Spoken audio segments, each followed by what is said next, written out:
Bismillahirrahmanirrahim. In the name of Allah, who is the most merciful and beneficent. Assalamu alaikum. Here is Sidra Batul to tell you something that you want to hear. That how I got admission in Fatima Jinnah Medical University. But before that, let me introduce myself, especially about my academics. I got 1081 marks in my FSC from the HCCS college and 175 out of 200 marks in my MDCAT exam. I prepared my MDCAT exam from the HCCS Academy and the experience was amazing. I will share about my experience later, but my total aggregate in UHS was 91.9197. This was all done by the blessings of the great, the marvelous, the outstanding, the merciful, my beloved Allah Almighty. I'm really very thankful to Him. Question arises, which academy should a medical student choose? This is something a difficult question for the student जिसको ये ना पता हो कि मैंने कौन सा करना है, टीचर्स कौन से हैं, FSC में, MDCAT में टीचर्स कैसे पढ़ाएंगे.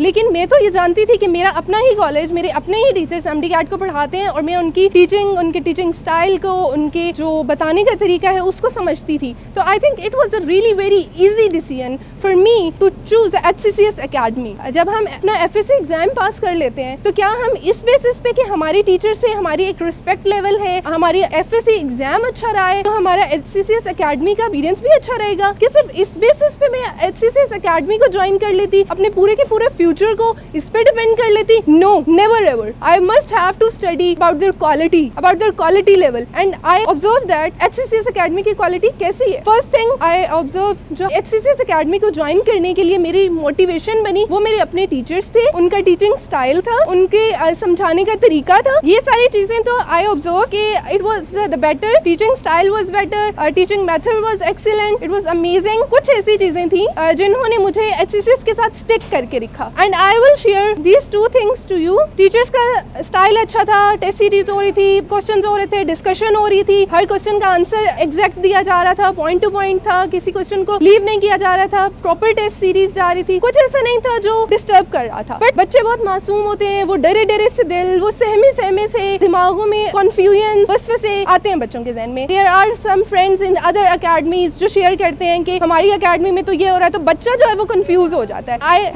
Choose the right decision? क्या मेरा डिसीजन अच्छा है, मैंने अकेडमी सही चूज की है? यहाँ पर मैं कंसंट्रेट किया तो दो चीज ऐसी मिली जो मुझे लगता था कि बाकी अकेडमीज में नहीं होंगी. Number one, that was really very important for me, never compromises on the quality. Repeaters और फ्रेशर्स की बात आती है, sometimes both are mix in the beginning time. जब इतनी स्ट्रेंथ नहीं होती तो रिपीटर्स और फ्रेशर्स को जब मिक्स किया जाता है, both of them get distracted, get demotivated, both of them they compare themselves and this decreases their quality of studies and student get affected from it. Harvard ने ये डिसीजन किया, in the starting days repeaters और freshers को separate कर दिया और उनकी separate classes conduct कराई, जिसकी वजह से बच्चों के जो स्टडी लेवल है, उनका क्वालिटी लेवल है वो इंक्रीज हो गया. And the second thing, strength level, जो मुझे लगता था कि बाकी अकेडमीज में स्ट्रेंथ बहुत ज्यादा है और जिसकी वजह से टीचर का इंटरेक्शन इतना स्ट्रॉन्ग नहीं हो सकता था. HCCS में स्ट्रेंथ को कम रखा जाता जिसकी वजह से बच्चों का इंटरेक्शन टीचर के साथ बहुत ज्यादा. I have asked my friends who are in other academies, जो हमेशा कहते थे कि हमारी अकेडमी में स्ट्रेंथ जो है वो 70-80 की रहती है, जिसकी वजह से हम टीचर से इतना इजीली क्वेश्चंस नहीं पूछ सकते. HCCS में इतनी ज्यादा स्ट्रेंथ नहीं होती थी जिसकी वजह से आप इजीली टीचर से इंटरेक्ट कर सकते थे. बच्चों की स्ट्रेंथ क्लास में कम थी, क्वालिटी लेवल इंक्रीज था.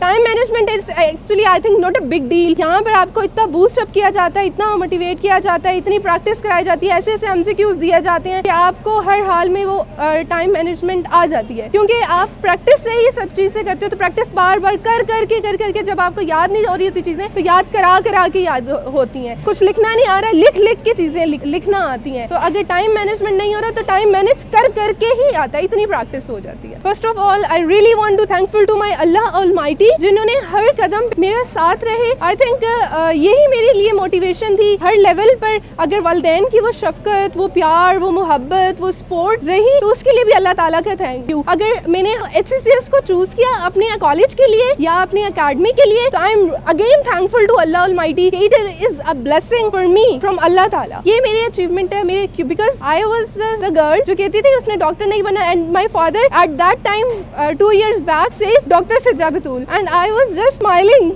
for that reason because I didn't want to become a doctor at that time, but I think his prayers became fulfilled और उन्हीं की दुआओं की वजह से, अम्मी की दुआओं की वजह से I think I'm in front of you here right now. In my opinion, अगर आपको MD-CAT को क्रैक करना है, you want to do it, first of all you have to make your own strategies. आप दूसरों से पूछ के उनके तरीकों पे चल के नहीं MD-CAT क्रैक कर सकते। ठीक है, आप गाइडेंस के लिए पूछें, लेकिन आप हर एक बंदे से पूछ रहे हैं इसको कैसे करें, इसके कैसे, एक ने बताया उसको फॉलो किया, दूसरे ने बताया फिर उसको फॉलो किया, तीसरे ने बताया उसको फॉलो। जब तक आप अपनी ओन स्ट्रैटेजीज नहीं बनाते, आप अपने बिहेवियर के अकॉर्डिंग अपनी स्टडीज को मैनेज नहीं करते, अपने मेंटल लेवल के अकॉर्डिंग अपनी वीकनेस पॉइंट्स को पॉइंट आउट करके उनके ऊपर काम नहीं करते, तो आप उस टाइम तक एक्सीलेंस में नहीं जा सकते। This was the point which is really very important to crack the MD-CAT.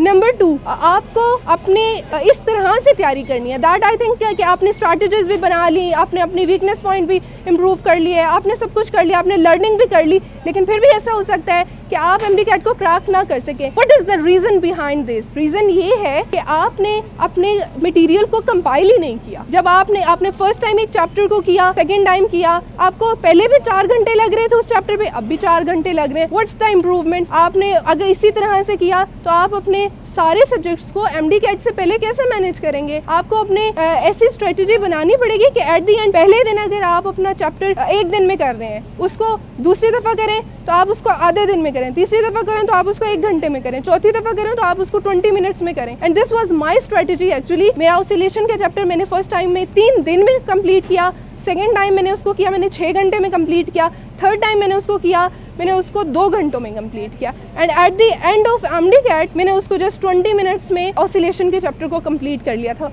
तो ये 2 बातें आपको अपनी स्ट्रैटेजी बनानी है। और सेकेंड थिंग कि आपने रिवीजन को इस तरह से मैनेज करना है कि MD-CAT के लास्ट वीक में आपकी सारी रिवीजन हो जानी चाहिए। Compilation is very important. When we talk about the challenges in MD-CAT exam, तो स्टूडेंट्स को बहुत सारे चैलेंजेस आ रहे होते हैं। PMC अपने नोटिफिकेशन चेंज कर रहा है, PMC के कभी कौन से नोटिफिकेशन अपनी स्ट्रैटेजीज चेंज कर रहा है, सोशल प्रेशर है, फैमिली का प्रेशर है, पेरेंट्स समझ नहीं रहे हैं, हम पढ़ रहे हैं, पेरेंट्स की तरफ से भी एक रिपीटर्स को एक इशू आ रहा होता है कि पेरेंट्स एडजस्ट नहीं कर रहे हैं। My parents was very humble and very supportive, but in some cases बच्चों के साथ इशू आते हैं। There are some my friends, और इश्यूज और आ रहे होते हैं, बच्चे अपनी मोटिवेशन लूज़ कर रहे होते हैं, हाउ टू गेट मोटिवेटेड और सेल्फ। और एक और इशू आ रहा होता है टाइम मैनेजमेंट का, बच्चों को इशू आता है, बच्चे कहते हैं टाइम स्केड्यूल कैसे बनाएं, टाइम टेबल कैसे बनाएं। ये सारे इश्यूज बच्चों को आ रहे होते हैं। आई थिंक मेरे लिए ये कोई चैलेंज नहीं था, मेरे लिए ये प्रॉब्लम्स और इश्यूज थे,